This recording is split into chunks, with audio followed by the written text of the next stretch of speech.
میرا سوال یہ تھا کہ حدیث میں سنا گیا ہے کہ جادو پر یقین رکھنے والا جنت میں نہیں جائے گا، اس کی وضاحت کر دیجیے گا۔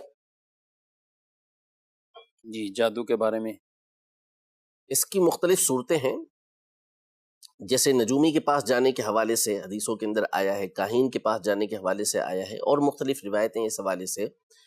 تو ایک تو ہوتا ہے کہ جو چیز نجومی بتا رہا ہے، جو کاہن بتا رہا ہے کہ اس طرح جو میں نے کہا، اب اس پہ وہ اعتقاد رکھتا ہے کہ جو اس نے کہہ دیا اب ایسا ہونا ہی ہونا ہے، پکا اس کا اعتقاد ہے اس کے اوپر۔ تو اس کے بارے میں فرمایا کہ جو محمد صلی اللہ علیہ وسلم پر نازل ہوا ہے اس کا وہ انکار کرنے والا ہے۔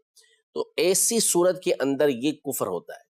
صحیح کہ آپ ایسا اعتقاد، قوی اعتقاد رکھیں کہ اس کی خلاف ہو ہی نہیں سکتا، اب جو کہا گیا ویسا ہی ہوگا۔ لیکن مومن عام طور پہ اس طرح کا اعتقاد رکھتا نہیں ہے۔ ہاں، آپ کا دل پکا ہے، اس کے اوپر مائل ہے کہ ایسا ہوگا، لیکن اس کا خلاف بھی موجود ہے، تو بھی یہ حرام ہے کہ ایسا اعتقاد اس کے بارے میں آپ یقین اس کے بارے میں نہیں رکھیں گے۔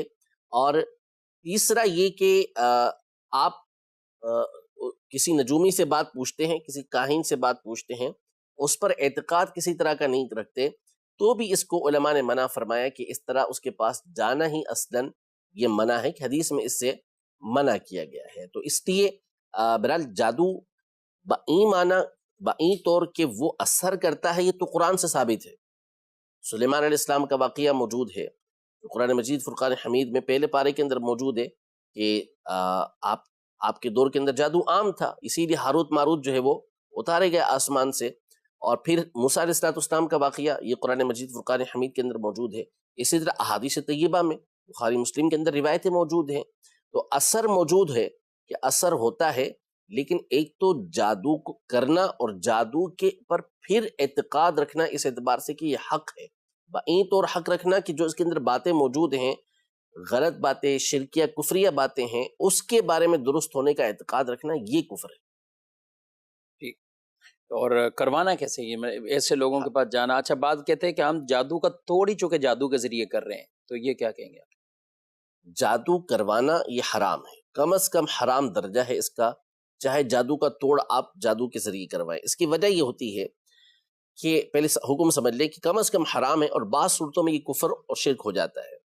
اس کی وجہ یہ ہے کہ جادو جو کر رہے ہوتے ہیں وہ اس کے اندر کم از کم حرام کلمات کا استعمال کرتے ہیں، ناجائز کلمات کا استعمال کرتے ہیں کہ جو کسی صورت جائز نہیں ہوتا، اور بعض اوقات وہ اس کے اندر شرکیہ الفاظ بول رہے ہوتے ہیں یا شرکیہ کام کر رہے ہوتے ہیں، کسی بت کے آگے سجدہ کرنا، شیطان کی نعوذ باللہ عبادت کرنا، یہ سارے کے سارے شرکیہ کام ہوتے ہیں۔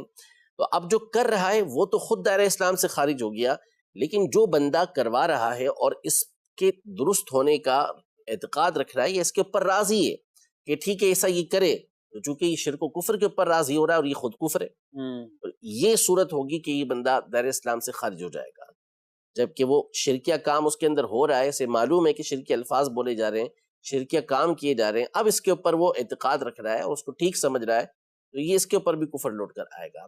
ورنہ اگر حرام الفاظ ہیں تو پھر اس کو درست سمجھنے کی بنیاد پر یا ایسا کام ہونے پر راضی ہونے کی بنیاد پر یہ حرام کام کا تو کم از کم مرتکب ہو رہا ہوگا۔ جو کوئی بتا دیتا ہے کہ آپ پر ہوا ہوا ہے، جادو ہوا ہوا ہے، یہ جو سامنے والے بعض اوقات عاملین بھی بتا دیتے ہیں کہ آپ پر جادو ہے، ٹھیک ٹھاک جادو قسم کا، تو اب اس کا کیا رد عمل ہونا چاہیے؟ اس کی بات مانے یا اس کے مقابلے میں جادو کی طرف جائے یا روحانی علاج کی طرف جائے؟ دیکھیے، سب سے پہلی چیز تو یہ ہے کہ نبوت کا دروازہ نبی پاک صلی اللہ علیہ وسلم کی ذات پر بند ہو چکا، جی، کہ اب کوئی وحی تو نازل ہوگی نہیں۔ بالکل۔ اب جتنی بھی چیزیں ہیں وہ ظن غالب کے درجے تک آتی ہیں یا ظن کے درجے کے اندر آتی ہیں، یعنی کوئی یقین اس کے اندر حاصل نہیں ہوتا، قطعیت اس کے اندر حاصل نہیں ہو سکتی۔ اب بابا جی چاہے کتنے ہی پہنچے ہوئے ہوں، بھلے کوئی حقیقی طور پر ولی اللہ بھی ہوں، جب وہ یہ بات بتائیں گے تو وہ بات ایک ظن کے طور پر ہوگی، ٹھیک ہے، کوئی قطعی نہیں ہوگی کہ ایسا ہی ہے، یوں ہی ہے، ایسا نہیں ہوگا۔